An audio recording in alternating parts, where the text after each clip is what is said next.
Bonjour à toutes, bienvenue dans ce nouvel épisode hors série Nos cycles dédié à l'absence de cycle chez la femme. Un format d'épisode conçu pour les femmes souffrant d'aménorrhée secondaire par des femmes souffrant ou ayant souffert également de cette absence de cycle. Moi-même, j'ai connu une période de no-cycle qui a duré beaucoup trop longtemps, près de 10 années masquée en partie par la prise de la pilule contraceptive. Je sais donc à quel point 50% du chemin au moins de la guérison se fait grâce au soutien que l'on trouve au travers des témoignages de personnes comprenant notre situation.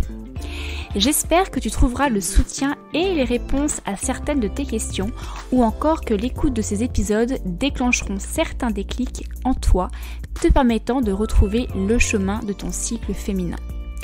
Et si tu souhaites contribuer à ce projet collaboratif en apportant ton témoignage à ton tour, n'hésite pas à me contacter par email à l'adresse suivante alexandraportail@hygienedevie.fr ou encore via la page contact de mon site internet www.hygienedevie.fr avec le chiffre 2. Merci à toi par avance et très belle écoute! Aujourd'hui, place au témoignage de Marine. Du haut de ses 27 ans, Marine a toujours été un peu en froid avec son cycle. Une ménarge tardive, puis une perte de ses menstruations depuis des années lui ont fait perdre toute sensation de féminité. « Pourquoi vous inquiétez-vous, mademoiselle ?» lui disent alors les nombreux médecins qu'elle rencontre. « Ne pas avoir ses règles, ce n'est pas grave. » Marine les croit jusqu'au jour où elle découvre que son jeune corps souffre d'ostéoporose. C'est alors qu'elle décide de vraiment comprendre pourquoi ses règles ont décidé de la quitter et de se mettre en action.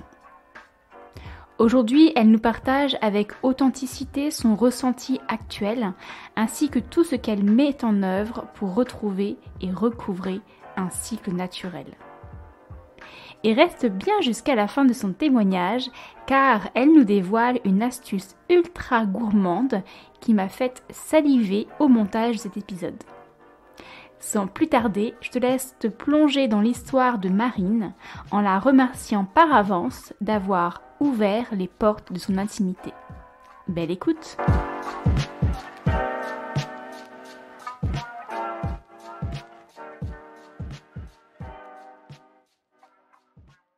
Bonjour à toutes, donc je m'appelle Marine, aujourd'hui j'ai 27 ans et donc ça fait 7 ans mois pour mois comme on dit que je suis aménorrhée, à savoir que j'ai eu mes règles super tard parce que je les ai eues à 18 ans. Ça a été toujours un peu le nerf de la guerre on va dire d'avoir mes règles quand j'étais adolescente parce que les médecins m'ont jamais lâché, en fait ils m'ont traqué pour mon poids qui était en fait en dessous des normes. M'ont collé l'étiquette d'anorexique, donc ce qui collerait en fait avec le fait d'être aménorrhée. Mais j'ai jamais été anorexique, enfin j'ai vu des psychologues, des psychiatres qui m'ont toujours dit que tout allait bien. Donc voilà, et en fait mes règles sont apparues comme par magie. Je vais vous expliquer pourquoi. À 18 ans, le jour en fait où j'ai rencontré mon premier copain, on va dire, où vraiment j'ai eu l'impression d'être amoureuse. Bon, après j'avais 18 ans donc j'étais jeune, hein. Mais voilà, il s'est passé quelque chose et en fait quelque chose dans le sens psychologique parce que j'ai eu mes règles quelques jours après vraiment notre rencontre. Donc assez incroyable. À l'époque, j'étais pas du tout dans ce développement à me dire que c'était en lien. Donc voilà, j'ai laissé couler. J'étais contente d'avoir mes règles. Je me sentais en fait femme. Et on va dire que ça a mis... Comment dire, ma vie en fait de femme a commencé à ce moment-là. Ma vie tout court peut-être, je sais pas. Parce que ça a mis un terme aussi avec ce schéma de médecin qui me traquait pour mon poids. Donc ça avait vraiment été, je me suis sentie vraiment délivrée. Bon, avec ce copain, ça l'a pas fait, hein. Bon, j'étais jeune comme je vous dis. Et puis en fait, j'ai rencontré très peu de temps après un autre garçon. Et là, je suis littéralement tombée très amoureuse. Amoureuse tout court parce que voilà, je suis tombée amoureuse. Et ça a duré à peu près 2 ans. En parallèle de ça, je faisais mes études. J'ai toujours été sportive, donc là j'étais dans une salle de sport, j'en faisais quand même pas mal. Mais mes règles étaient là. Bon, j'avais peut-être pas un cycle très régulier, j'avais mes règles je crois toutes les 3 semaines, ou bon, voilà, mais rien d'inquiétant. Pour moi, quand vous avez votre cycle, déjà c'est quelque chose de pas mal, surtout quand vous êtes aménorrhée depuis 7 ans. Donc voilà, puis en fait en août, j'ai appris que cette personne jouait en fait avec moi et en fait ça faisait 2 ans que j'étais la troisième roue du carrosse, comme on peut dire. Donc elle était avec quelqu'un et en fait j'étais là comme une fleur en fait, à rien comprendre, rien voir. Bon, parce que je pense que je le voulais aussi, j'étais amoureuse. Donc voilà, et en fait pour moi littéralement ça a été un choc, mais vraiment un choc très très profond. J'ai mis du temps à oublier cette personne, du temps à me reconstruire et je pense que je suis toujours en fait en reconstruction. Donc en fait ça s'est passé en août et en septembre mes règles ne sont jamais revenues. Pour tout vous dire, je me suis pas du tout préoccupée par ça, surtout qu'à l'époque j'étais dans le monde de la finance et la banque, donc la santé ça me passait un peu au-dessus. Je laissais ma santé en fait au travers des mains de la médecine. Donc j'ai dû leur en parler peut-être quelques mois après. Ils m'ont fait une batterie d'examens. Donc j'ai fait prise de sang, IRM de l'hypophyse, échographie pelvienne. Bref, j'ai tout fait en fait. Mais je vous dis ça parce qu'il faut quand même le faire, parce que c'est important pour voir s'il n'y a pas un problème ou un kyste ou je ne sais quoi. Donc voilà, donc j'ai fait confiance aux médecins qui m'ont dit que c'était pas grave si j'avais pas mes règles, que ça avait aucune importance sur la santé osseuse. Je les croyais à moitié, mais en fait quand 1, 2, 3 médecins, 3 spécialistes vous disent en fait la même chose, que ça craint rien, ben vous les croyez. Un peu naïvement, parce que je vais vous avouer que en étant sportive, en fait c'est super plaisant de pas avoir ses règles, hein. Franchement on va pas se le cacher. Mais en fait, au début, c'est pas grave, je pense, de pas avoir ses règles. Quelques mois, 1, 2 années. Mais en fait, au fil du temps, votre santé se dégrade sans que vous le sachiez. En 2020, je me suis blessée. Je me suis fait une fracture de fatigue au talon qui a mis 9 mois à consolider. Donc, 9 mois pour moi, c'était déjà très long, beaucoup trop long, parce que je me suis dit, mais il y a quelque chose qui va pas. Donc, les médecins m'ont encore dit une fois que non, ce n'était pas lié à l'ostéoporose. Mais quand vous allez voir des médecins, on va dire alternatifs, j'appelle ça alternatifs, mais comme naturopathes ou des magnétiseurs, des ostéopathes qui vous disent mais si en fait l'ostéoporose est en lien avec l'aménorrhée et du coup en lien avec la consolidation de la fracture. Donc j'ai fait une densitométrie osseuse qui a révélé de l'ostéoporose. Donc je peux vous dire que là ça a été encore un petit choc. Mais voilà, ça m'a mis en fait la motivation de retrouver mes règles. Donc pourquoi j'ai plus mes règles en fait, je pense et je suis certaine que c'est à cause de ce choc émotionnel qui est pas totalement guéri, j'ai l'impression, même si je le pensais, mais avec ce que je vis même actuellement, je pense que c'est pas le cas. Donc bon bref, je vais pas vous étaler ma vie sentimentale, mais voilà, c'est quelque chose qui m'a détruite, mais en même temps qui m'a permis de devenir la femme que je suis, parce que j'ai appris beaucoup, j'ai appris sur la santé, j'ai appris pas mal de choses. Parce que en parallèle de cette aménorrhée, j'ai développé de l'anémie. Et donc en fait, moi au début je faisais confiance aux médecins, comme je vous disais. Donc en fait ils m'ont jamais soignée, ils ont même empiré les choses je pense, à vous donner des cachets, vous perfuser en fer à droite, à gauche, tous les 4 matins. Donc bon bref, en fait j'ai commencé en fait à m'intéresser à la nutrition. Donc j'ai complètement en fait arrêté mon domaine de prédiction, la banque, pour en fait me concentrer sur ma santé. Donc ça fait bien 4 ans en fait que j'ai mis de côté ma vie sociale dans un sens, parce que ça prend du temps en fait de vouloir cheminer pour sa santé, de se sentir seule. Parce qu'en fait c'est pour ça qu'aujourd'hui je témoigne aussi, c'est pour dire à ces femmes, à toutes ces femmes en fait qui sont aménorrhées, que vous n'êtes pas seules en fait, et qu'il faut continuer à y croire, continuer à y chercher, même si ça prend du temps. Mais c'est notre chemin de vie, j'ai envie de dire. Parce que je pars du principe que si c'est arrivé, si c'est là, c'est pas pour rien. Donc voilà, bon, je m'égare un peu, mais voilà, en fait, l'idée c'est que la cause principale, ça a été choc, mais ensuite ça a été entretenu par un excès de sport à outrance, mais vraiment à me fatiguer, à m'user. Donc en fait, même si je mangeais, parce que en fait mon appétit a augmenté au fil du temps, donc c'est ça aussi qui a été appréciable dans le sport, c'est que moi qui n'avais pas d'appétit, bah j'ai trouvé un appétit et c'était super plaisant. Sauf qu'en fait, quand vous faites du sport de 6h du matin à 18h le soir par exemple, du sport en faisant de la course à pied, de la muscu, marcher à droite, à gauche, bah en fait vous avez beau bien manger, je pense qu'en fait ça suit pas niveau calories.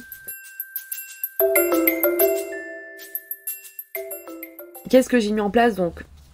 Outre en fait suivre le corps médical au début, ensuite j'ai été voir en fait d'autres médecines, je me suis renseignée, j'ai appris sur la chose, j'ai appris notamment sur la nutrition, donc c'est pour ça que j'ai revu toute mon alimentation, mais je pense qu'en fait l'alimentation a une part de responsabilité, mais pas que.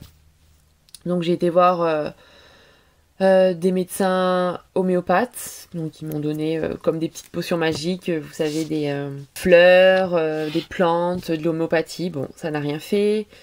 J'ai été voir des kinésiologues qui m'ont donné des fleurs de Bach, ça n'a pas marché. J'ai été suivie longtemps en éthiopathie et je le suis encore, sauf que j'ai changé d'éthiopathe et celui-ci me travaille pas mal le ventre et en fait cet été, comme j'ai pris un peu de poids, on va dire, et que je fais quand même moins de sport qu'avant, j'ai senti toujours pas de saignement, mais comme des ovulations en fait, des douleurs à la poitrine, enfin à la poitrine, au sein pardon, uniquement à un sein, des fois me sentir un peu gonflée, des maux de tête, et surtout en fait des pertes blanches un peu style glaire. Donc voilà, c'est pas glamour ce que je dis, mais bon, on est là pour parler de ça. Voilà, donc je sais pas si vous connaissez l'éthiopathie, mais c'est quelque chose qui peut être mis en place. Je pense que c'est la seule chose qui m'a fait du bien, dans le sens où ça m'a fait me ressentir un peu femme, parce que j'ai ressenti des ovulations, des choses comme ça. Parce que c'est ça aussi que je voudrais dire, c'est que en fait on s'en rend pas compte, mais en ces temps, il y a des choses qui se mettent en place, il y a la santé qui se dégrade sans qu'on s'en rende compte finalement. Mais quand vous y repensez, vous dites mais en fait oui, j'ai plus de libido, j'ai plus de désir, en fait, j'ai plus envie de rencontrer quelqu'un. Et en fait, je me rends compte que je suis passée complètement à côté de ma jeunesse. Ça a commencé par mes anémies, mais en fait, que ça a duré 4 ans mes anémies, donc ça m'a beaucoup affaiblie. Mais en fait, cette aménorrhée poursuit l'histoire, parce qu'en fait, vous n'êtes pas femme. Avoir un rapport, ça fait mal parce que voilà, c'est tout sec en gros. Bref, donc voilà. Donc j'ai vu des magnétiseurs, vous sentez des choses, j'ai senti des choses qui se passaient. Dernièrement, j'ai utilisé une huile essentielle de fenouil. Donc j'essaye de me masser régulièrement tous les soirs avec cette huile essentielle, le bas-ventre. Faire des massages un peu circulaires. Et j'ai vu aussi des rhumatologues qui m'ont dit que c'était pas grave, que j'avais pas mes règles. Donc en fait, vous savez pas trop si c'est grave ou pas. Mais je pense qu'aujourd'hui, c'est super important de retrouver ses règles. Même si a priori, on peut avoir des ovulations sans avoir ses règles. Je pense que d'avoir ses règles, c'est super important pour la santé osseuse. Et aujourd'hui, en fait, on devrait tout avoir nos règles. Aujourd'hui, mon rapport au corps, c'est que j'ai complètement perdu ma part de féminité. Oui, vraiment. Donc j'essaye en fait de retrouver cette part de féminité en essayant de m'accepter telle que je suis, d'accepter l'aménorrhée, même si j'en parle pas autour de moi, parce que pour moi c'est tabou et j'ai un peu honte en fait finalement de pas avoir mes règles. Honte qu'on me dise que je suis pas femme. Honte aussi de si un jour je retrouve quelqu'un, de lui dire j'ai pas mes règles. Et je pense qu'au fond de moi ça me fait souffrir de pas avoir mes règles, parce que à 20 ans, je sais très bien que j'aurais voulu avoir des enfants, et aujourd'hui à 27 ans, en fait ça fait 7 ans que j'ai mis une croix dessus. Mais peut-être aussi parce que je pense ne pas être capable d'avoir un enfant parce que j'ai pas mes règles. Mais est-ce que c'est vraiment ça que j'ai envie, de pas avoir d'enfant? Et je pense pas en fait. Donc beaucoup de choses en fait. Mais comme il faut toujours tirer positif de ces expériences, je me dis qu'aujourd'hui ce que je vis et ce que j'ai vécu avec l'aménorrhée, ça m'a permis de d'être qui je suis, d'apprendre énormément de choses sur la santé, de m'y intéresser et de pourquoi pas accompagner les femmes qui souffrent, je l'espère, d'aménorrhée un jour, pourquoi pas en faire un métier à travers une pratique sportive peut-être plus douce comme le yoga pour retrouver cette part de féminité en fait qu'on perd, qui s'essouffle en fait au fil du temps qu'on a aménorrhée, et surtout en fait de se rendre compte que c'est quand même important de retrouver ses règles, quoi qu'on pense, même si on est sportive et qu'en fait oui c'est super plaisant de pas avoir ses règles, mais en fait non, c'est pas normal, et on devrait tout avoir nos règles parce que pour notre santé en fait. Et ce qu'on veut c'est vieillir en bonne santé avec des os solides. C'est super important de pas lâcher, c'est super important aussi de témoigner, d'en parler avec des gens qui vous écoutent, qui vous comprennent. Moi je sais que quand je vais voir des spécialistes, même si c'est des hommes et que des fois je trouve ça un peu trop intime de leur en parler, en fait je leur expose ma problématique, que je suis aménorrhée depuis 7 ans, sans honte en fait. Parce que je me dis que d'en parler comme ça, au corps médical, là je vous parle, c'est un éthiopathe par exemple, hein. Et je me dis peut-être que si je lui en parle à lui, je serais capable le jour où je rencontre quelqu'un de lui en parler en fait. Parce qu'en fait ça fait partie de vous. Et je pense qu'en aménorrhée, même si au début on le nie dans le sens où on n'a pas envie, en fait on s'en fiche de retrouver ses règles concrètement. Mais je pense que un jour vous aurez le déclic de vouloir retrouver ses règles. Et moi ça a été vraiment la densitométrie osseuse, je pense. Même si au début honnêtement j'ai pas fait non plus grand chose pour retrouver mes règles. Mais aujourd'hui je pense que je suis en chemin, j'essaye pas mal de choses. Que vous dire, si une méthode marche plus qu'une autre, je sais pas, je pense que ça dépend des gens. Mais moi je pense que vraiment ma problématique c'est ce choc émotionnel qui est plus ou moins résolu ou pas résolu, je sais pas. Donc dernièrement ce que j'ai essayé à retenir c'est l'éthiopathie, vraiment. Et j'ai rencontré un autre magnétiseur là avec qui je travaille sur la maladie du baiser. Je sais pas si ça vous parle, mais en fait c'est la mononucléose. Je sais qu'elle est active en moi et qu'elle se réactive à des moments. Ça pareil, les médecins vous disent que c'est pas possible, mais franchement je l'ai vécu.